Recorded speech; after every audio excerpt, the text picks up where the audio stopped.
In Nara, where I live, the persimmons are part of the landscape, and this year I finally decided to make my own Hoshigaki. It takes a little time, but it turns out even better than I expected. Let's get started. To make Hoshigaki, you need astringent persimmons. In Japan, they appear in autumn to winter, usually for just a few weeks. Outside Japan, they may be sold under different names. For example, Hachiya persimmons. Wherever you are, look for persimmons that are firm, undamaged, with the stem still attached. The stem is important because they'll use it to tie the string later. Peel the persimmon carefully. Keep the shape as smooth and even as possible.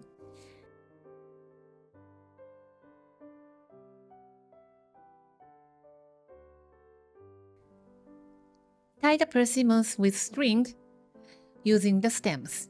When tying the string, keep enough space between the persimmons so they don't overlap or touch each other while drying.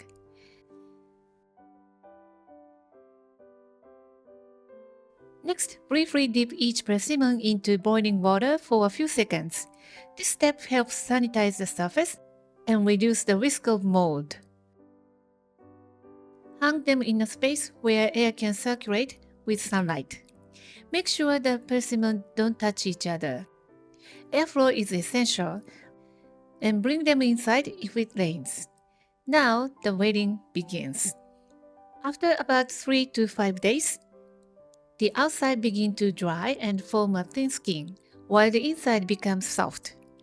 At this stage, gently massage each persimmon with clean hands, not to squeeze, just enough to soften the inside evenly. Repeat this every day.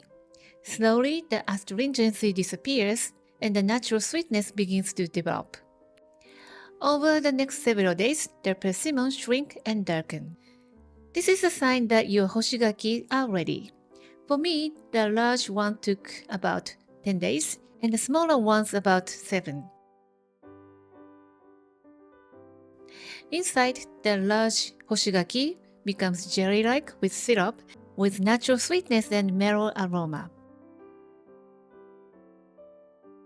The smaller ones turn pleasantly chewy, like other semi-dried fruit, sweet with no sourness at all. It's so amazing with no sugar added and tastes like this. It takes time and patience, but some things are worth waiting for. I didn't like it as a child, but now I love it. Maybe it's an acquired taste, but I hope you will give this recipe a try if you have a chance. And if you come to Japan, please try the Hoshigaki. You're gonna love it.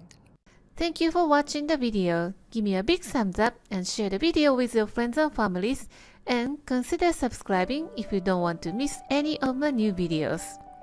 And follow me on the social media and tag me on your post if you give it a try. And join my happy eating group to share your food with me. And my store on Amazon has pretty much everything that I'm using in my video.